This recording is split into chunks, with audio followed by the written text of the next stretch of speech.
അല്ല ഇതിനൊക്കെ ഇനി ഖജനാവിൽ കാശുണ്ടാവുമോ? എല്ലാം ഏതാണ്ട് നിരപ്പാക്കി നിർത്തിയിരിക്കല്ലേ. 5 കൊല്ലം കൊണ്ട് കൈയിട്ട് വാരാൻ പറ്റിയതൊക്കെ കൈയിട്ട് വാരി കാലിയാക്കിയിട്ടുണ്ട്.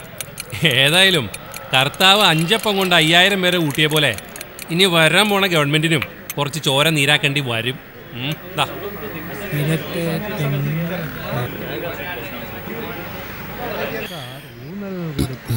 അതെന്തായാലും കേന്ദ്രം കയ്യിൽ നിന്ന് പോയതുകൊണ്ട് അടുത്തൊരു 3-4 കൊല്ലത്തേക്ക് അവിടെ നിന്ന് വില കിട്ടപ്പോരൊന്നും ഉണ്ടാവില്ല. മനുഷ്യന്മാർക്ക് ഒഴിച്ച് ബാക്കിയുള്ള സർവ്വ സാധനങ്ങളുടെയും വില കുത്തനെ അങ്ങോട്ട് പൊങ്ങി 10ാം നിലയിലെത്തി. എൻ്റെ കർത്താവേ, ഇതൊക്കെ എവിടെ പോയി നിൽക്കും?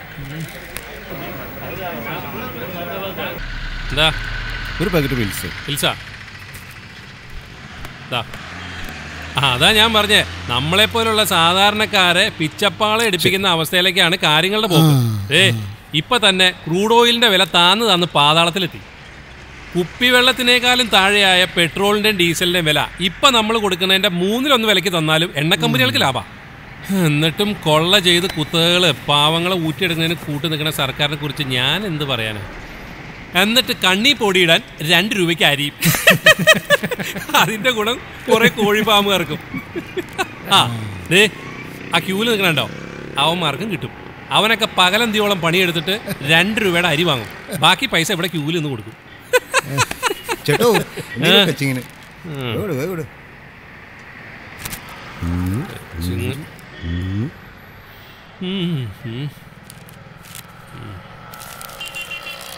അപ്പൊ 90. ഓ, കുറവൊന്നുമില്ലേ? കുറയ്ക്കാനോ? അതൊക്കെ വളരെ മോശമല്ലേ? നമ്മൾ നിങ്ങളോട് അങ്ങനെ ചെയ്യുമോ? വേഗം ചെല്ലല്ലേ. ഇപ്പൊ പറഞ്ഞു നിർത്തിയ വകുപ്പിൽ പെട്ടവന്മാരാ ഇവര്. നേരം വെളുത്തിട്ട് ഇതുവരെ ഒരു 100 തെങ്ങി കയറും. എന്നിട്ട് കിട്ടുന്ന മുഴുവൻ ഇവിടെ കൊണ്ടുപോയി തട്ടും. അതെന്തായാലും നിനക്ക് മെച്ചല്ലേ? എന്ത് മെച്ചം? ശരിക്കും ബാറ് കൂട്ടിയത് ഏറ്റവും കോളടിച്ചത് വർക്കിക്കാം. കടയിൽ നല്ല കച്ചവടല്ലേ? വരണ്ടല്ലോ. എന്താണാവോ? കാശുണ്ടാ? ഇപ്പൊ കിട്ടിയ പോടാ. ക്ലാസ്സിലെ വെള്ളമല്ലേ പോടക്ക. നീ മുട്ട എടുത്തോ. എന്റെ പൊന്നി അങ്ങനെ വെറുതെ ഇടങ്ങേറാക്കല്ലേ. ഇവിടെ ഒന്നുമില്ല, നീ പോയി അങ്ങോട്ട് പോയി ഓർക്ക. നീ പോടാ. ആവൂ, സമാധാനായി. ആ പാമ്പ് അവിടെ സമാധിയായി. എൻ്റെ ചേട്ടാ, എന്ത് പറയാനാ, ഡെയിലി ഉണ്ടാവും ഇതുപോലെ വാളും പരിചയൊക്കെ ആയിട്ട്. ഇതിൻ്റെ പുറയിലുള്ള വേലാതേട്ടൻ്റെ പറമ്പില്ലേ, അവിടെ നിന്ന് അതൊക്കെ കയറി വരണത്. ഇരുകാലിയായിട്ട് ക്യൂവിൽ നിന്ന് കുപ്പി വാങ്ങിച്ചുകൊണ്ട് പോകും. എന്നിട്ട് പാമ്പായിട്ട് എഴഞ്ഞെഴഞ്ഞ് അവിടെ നിന്ന് കയറി വരും. സകല വൃത്തികേട് അതിനകത്ത് നടക്കുന്നുണ്ട്. ഇപ്പം ഇവിടെ നിന്ന് പോയമാരില്ലേ, അത് അങ്ങോട്ടേക്കാണ് പോയത്. ഇങ്ങനെ പോവുകയാണെങ്കിൽ മിക്കവാറും അടുത്ത് തന്നെ ഇതൊരു സ്നേക്ക് പാർക്കായിട്ട് പ്രഖ്യാപിക്കേണ്ടി വരും. അതെന്താ ആ പറമ്പ് അങ്ങനെ ഇട്ടിരിക്കണേ? നോക്കാൻ അന്വേഷിക്കാനൊന്നും മക്കളാരും വരാറില്ലേ? അതാ കഷ്ടം. സാറുണ്ടായിരുന്നപ്പോൾ ഒരു ഈച്ച പോലും പറക്കാത്ത പറമ്പാ. മക്കൾക്ക് സ്വത്ത് നോക്കി നടത്താനൊക്കെ എവിടെയാ സമയം? ഒരുത്തൻ സാറ് മരിച്ചപ്പോൾ വന്നിട്ട് പോയതാ. കോടിക്കണക്കിന് രൂപയുടെ മുതലാ വെറുതെ കിടന്ന് കരിക്കാട്ടി പോകുന്നു. അതങ്ങനെ വർക്കിയേ. ഉള്ളവന് മേൽക്ക് മേലുണ്ടായിക്കൊണ്ടിരിക്കും. ഇല്ലാത്തവന് കയറി കിടക്കാൻ ഒരു തരി മണ്ണ് പോലും ഉണ്ടാവില്ല. അതാണ് ലോകം. അത് തന്നെ.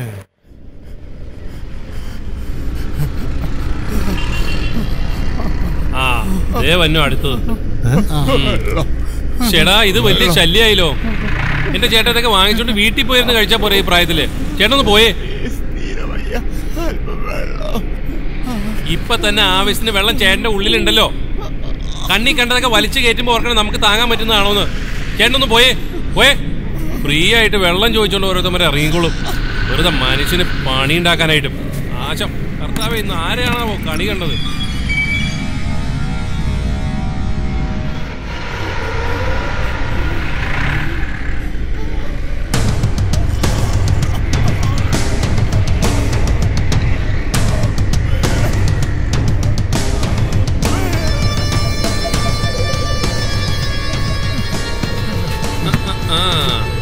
വിക്കറ്റും വീണു. എന്തായാലും ഇന്നത്തെ ദിവസം മോശമില്ല. ഉച്ചയായപ്പോഴേക്കും 2 എണ്ണം സമാധിയായി. കണ്ട എന്ത് മാന്യന.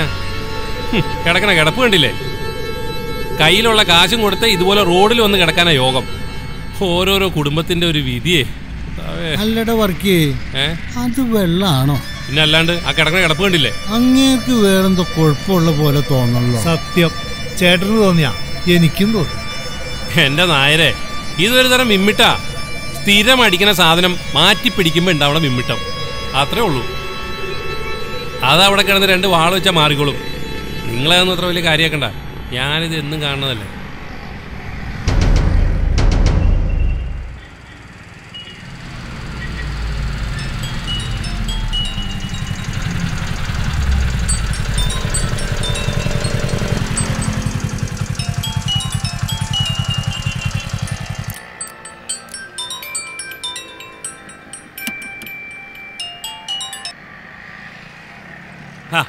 എവിടെയാള്? 2-3 ദിവസമായിട്ട് ഞാൻ വിളിച്ചുകൊണ്ടിരിക്കുക. എവിടെ? കുറഞ്ഞൊരു 4 തവണയെങ്കിലും ഞാൻ വിളിച്ചിട്ടുണ്ട്. അതെൻ്റെ കുഴപ്പമില്ലല്ലോ. ഫോൺ വാങ്ങുമ്പോഴേ പൈസ കൊടുത്തേ നല്ല കമ്പനി സാധനം വാങ്ങിക്കണം. ഇല്ല, ഇപ്പോൾ എവിടെ ഉണ്ട്? നാട്ടിൽ ഇല്ല. പ്രമോഷനൊന്ന് പെൻഡിങ്ങിൽ വെച്ചു. നമുക്കേ നമ്മുടെ നാട്ടിലെ കളി മതി. ഇന്നത്തെ ഇര നമ്മുടെ സൈമൺ ഡോക്ടറാ. ഇന്ന് ആഫ്റ്റർനൂൺ ഒരു അപ്പോയിൻമെൻറ്റ് കിട്ടിയിട്ടുണ്ട്. അറിയില്ല, ചെന്ന് നോക്കട്ടെ. Thank you. പിന്നെ എന്തൊക്കെയാണ് നിൻ്റെ വിശേഷം? അത് പിന്നെ പറയേണ്ടില്ലല്ലോ. നല്ല 1-1/2 പോക്കറ്റ്സ് അല്ലേ നിന്നെ വിട്ടൊരു കുറിപ്പ് അവർ എഴുതുമോ? എല്ലാത്തിനെയും കറക്കിയെടുത്ത് ചാക്കിലേക്ക് വെച്ചിരിക്കല്ലേ. ജോൺസേ, ഞാൻ വിളിക്കാം.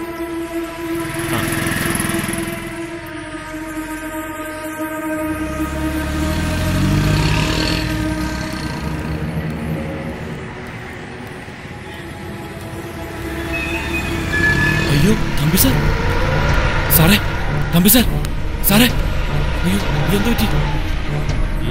സാറേ, സാറേ, സാറിന് അറിയാവുന്ന ആളാണോ? നല്ല ഫിറ്റാ.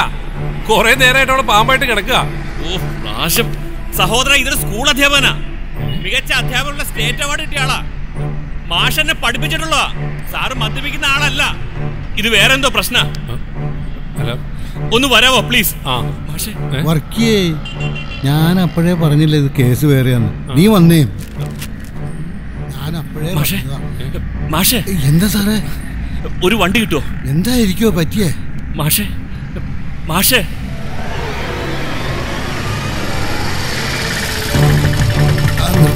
നിർത്ത്. വേഗം സ്വിച്ച് എടുക്ക്, വേഗം.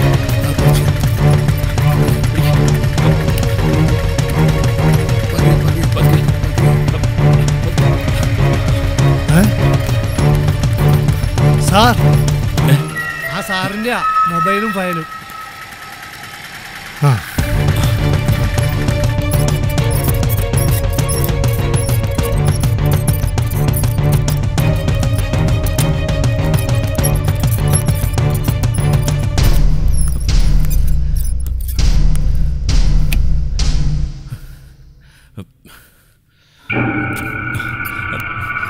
സിസ്റ്റർ,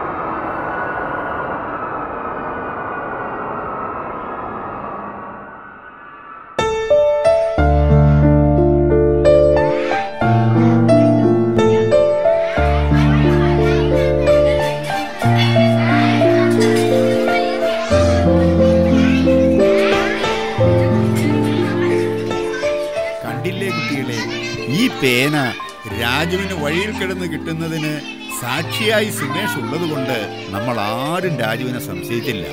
എന്നാൽ സുമേഷ് അത് കണ്ടില്ലായിരുന്നു എങ്കിൽ സതീഷിന്റെ പേന രാജുവിന്റെ പക്കൽ നിന്നും കണ്ടെത്തിയാൽ ഒരു പക്ഷേ അത് രാജു കളവ് ചെയ്തതാകുമോ എന്ന് നമ്മളൊക്കെ സംശയിച്ചേ. ഇതുപോലെയാണ് കുഞ്ഞുങ്ങളെ നിങ്ങൾ ഇനി കടന്നില്ലെന്ന ലോകം. അവിടെ നിങ്ങൾ വെറുതെ ഒരാളെയും കുറ്റക്കാരനെന്ന മുൻവിധിയോടെ കണ്ടു വിലയിടരുത്. അയാൾ നിരപരാധിയാണെങ്കിൽ പിന്നെ അതിന്റെ കുറ്റബോധം എന്നും നമ്മെ വേട്ടയാടും. സുമേഷ്, നന്നായി മോനെ.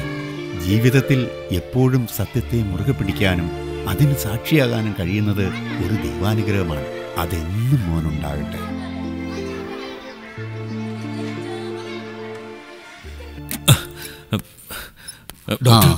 ഇപ്പോൾ കൊണ്ടുവന്ന പേഷ്യൻറ്റിൻ്റെ? അതെ ഡോക്ടർ. നിങ്ങൾ അദ്ദേഹത്തിൻ്റെ സ്റ്റുഡൻ്റാണ്. ഓ, അധ്യാപകനായിരുന്നു അല്ലേ? അതെ ഡോക്ടർ. എങ്ങനെയുണ്ട് അദ്ദേഹത്തിനിപ്പോൾ? I am very sorry. ഞങ്ങൾക്കൊന്നും ചെയ്യാണ്ടായിരുന്നില്ല. പൾസ് കംപ്ലീറ്റ് ഡൗൺ ആയിരുന്നു, BP-യും ഒട്ടുമില്ലായിരുന്നു. I think it's a severe heart attack. അല്പം നേരത്തെ ഇവിടെ എത്തിച്ചിരുന്നെങ്കിലോ നല്ല ഫസ്റ്റ് എയ്ഡ് കിട്ടിയിരുന്നെങ്കിലോ ഒരു പക്ഷേ ചാൻസ് ഉണ്ടായേനെ.